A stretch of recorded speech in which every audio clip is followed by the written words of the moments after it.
Queridos irmãos, eu vou falar um pouco sobre a conhecida parábola do filho pródigo, aonde numa lapada só, como diz o matuto, Jesus repreendeu os escribas e fariseus com a sua religiosidade extremista, mostrou o perigo dos impulsos da mocidade e principalmente apresentou o grande amor do Pai, o amor de Deus. Está no capítulo 15 do Evangelho escrito por Lucas. Eu vou ler apenas o versículo 32. Mas era justo alegrarmos-nos e folgarmos, porque este teu irmão estava morto e reviveu, tinha se perdido e foi achado. Por que Jesus contou esta parábola? Vamos lá.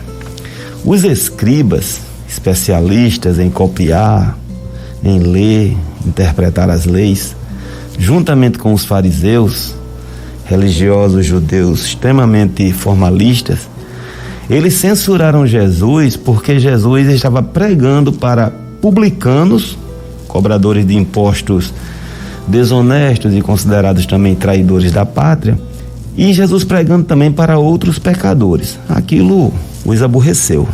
Para chamar a atenção deles para a prática da misericórdia, a prática do amor, aí Jesus contou uma série de 3 parábolas aqui no capítulo 15. A parábola da ovelha perdida, a parábola da dracma perdida e a parábola do filho perdido. Que eu acho até que esse nome cairia bem, porque pródigo é gastador, né? E a ênfase aqui está no amor do Pai, na perdição do filho, né? Na primeira parábola, Jesus ele apresentou algo perdido fora de casa, no caso, a ovelha. Na segunda, algo perdido dentro de casa, a moedazinha. E na terceira, 2 filhos perdidos. Um no mundão, solto, e o outro dentro de casa. Com isso, meu irmão, Jesus estava dizendo para os escribas e para os fariseus que eles estavam no mesmo barco que os publicanos e pecadores, perdidos. A diferença é que os publicanos e pecadores reconheciam o seu estado e recorriam a Jesus. Eram perdidos, mas querendo redenção. E os escribas e fariseus, ostentando uma vida religiosa ilusória, impotente para a salvação, estavam perdidos naquela sua presunção, naquele seu formalismo. Para ilustrar a sua intenção com mais clareza ainda, aí Jesus contou a parábola do filho pródigo. Como foi? Um pai de família, ele tinha 2 filhos, e um certo dia o filho mais jovem, ele pediu ao pai a sua parte nos bens da família. Aquele filho, irmão, ele estava ali expressando o seu desejo de que o pai morresse. Dá para se inferir isso nas entrelinhas, uma vez que herança não se divide em vida. O pai atendeu ao desejo do filho e repartiu os bens entre os 2 filhos. E o mais velho, o certinho, ele aceitou. O menino passou uns dias em casa, talvez disfarçando a intenção já alojada no seu coração desde que pediu a sua parte, e acabou indo embora.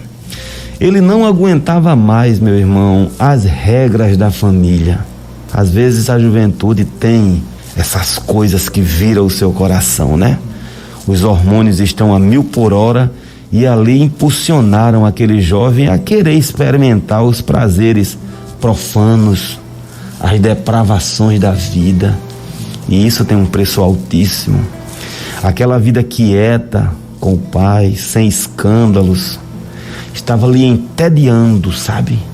Então tudo que ele queria era gozar independência, sem regras, e fazer tudo o que lhe desse na telha.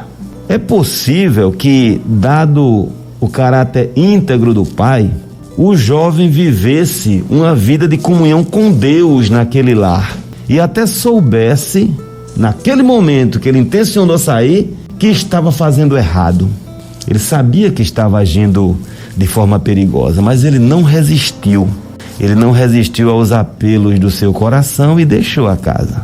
Eu tenho certeza, meu irmão João Ribeiro, que a dor daquele pai e daquela mãe que não é citada no texto, não é? Foi uma dor dilacerante. Uma dor que aquele jovem só iria ter uma ideia da dimensão quando a maturidade chegasse e junto com ela a fatura para pagar.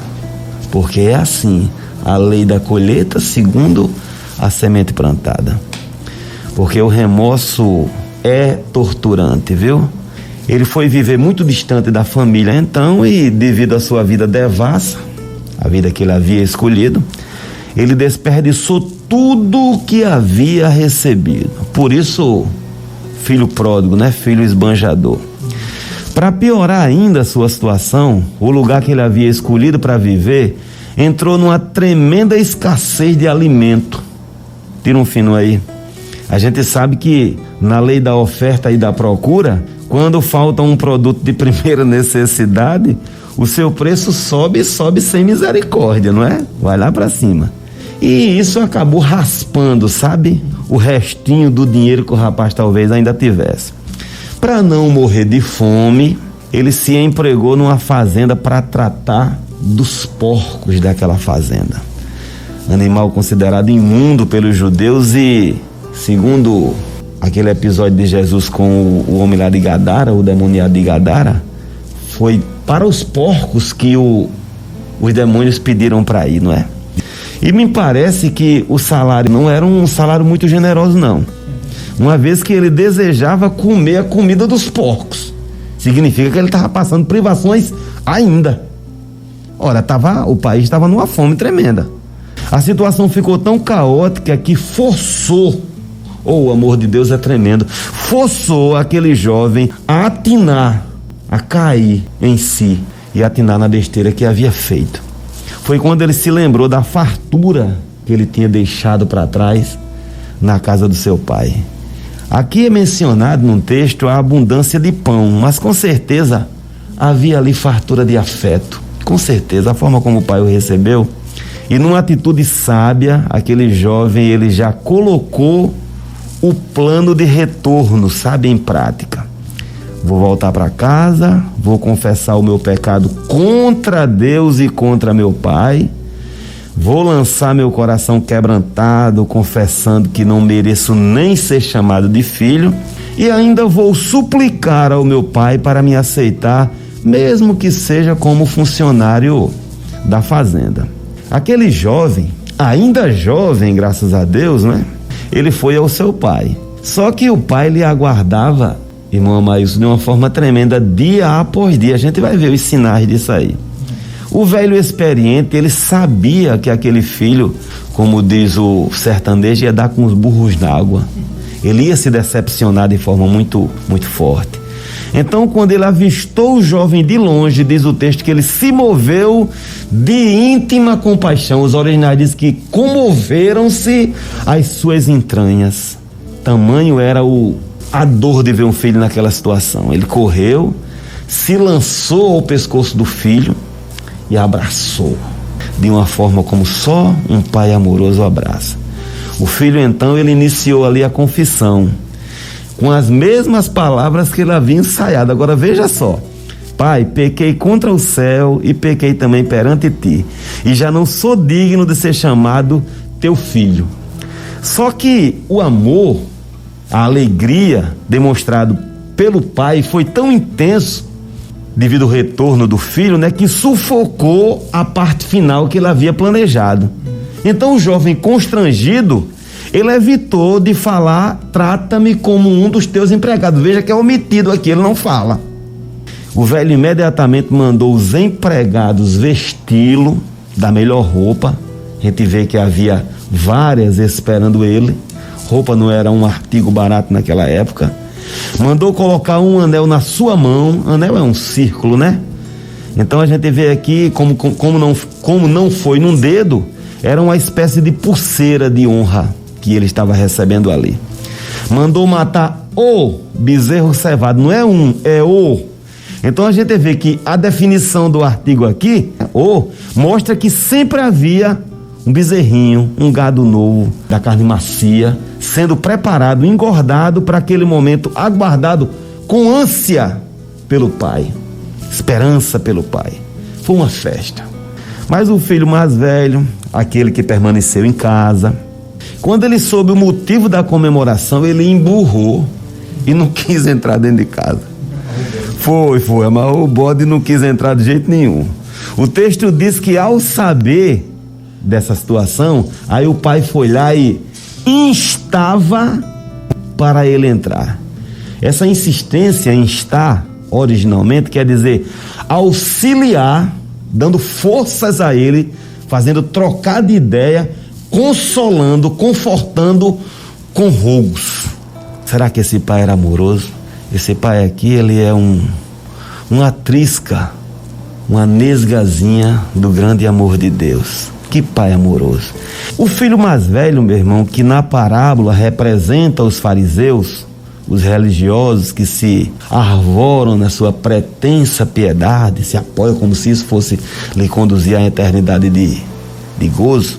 Ao se referir àquele seu irmão, ele falou assim: esse teu filho, até com um certo tom de desprezo, né? Esse teu filho. Mas o pai, muito amoroso pelos dois, ele viu ali que estavam os dois numa situação que precisava de ajuda, estavam na carência.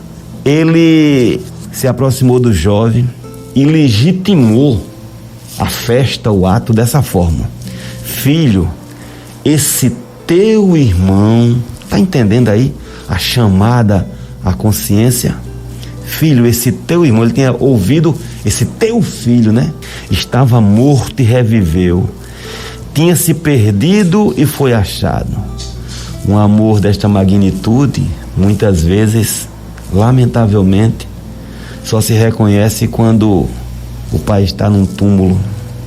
A gente aplicando aqui algumas coisas desse texto, todos nós, todos, indistintamente, somos indignos diante de Deus. Não temos força, poder de barganha alguma com Deus. Somos devedores. Seja religioso ou forrozeiro, não existe ninguém melhor nem mais importante.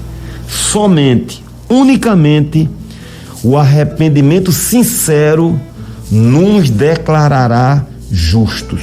Não é que nós passemos ou passaremos a ser justos, não. Somos declarados justos só com arrependimento sincero. Dor na alma, aí o resto é com ele.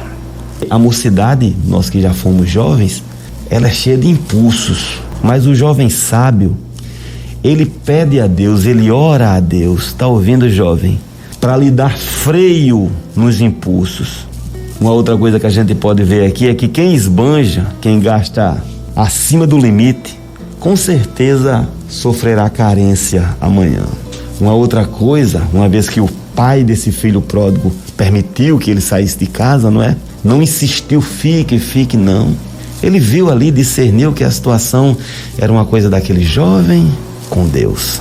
E Deus, ele permite, muitas vezes, que a gente se encontre por meio do próprio orgulho. Mas Deus é longânimo, o texto mostra aqui na figura do Pai. Deus é misericordioso e acolhe quando a gente se arrepende de coração. Um certo dia eu ouvi uma pessoa contando uma ilustração semelhante à parábola do filho pródigo.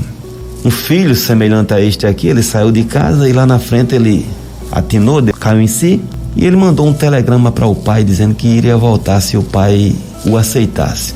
Ia pegar o trem que passava na lateral da casa. Se o pai dele o aceitasse de volta, se não aceitasse, ele compreenderia tranquilamente, o filho disse isso. Mas se o aceitasse de volta, deixasse na janelinha da casa, onde o trem passava, um lenço branco.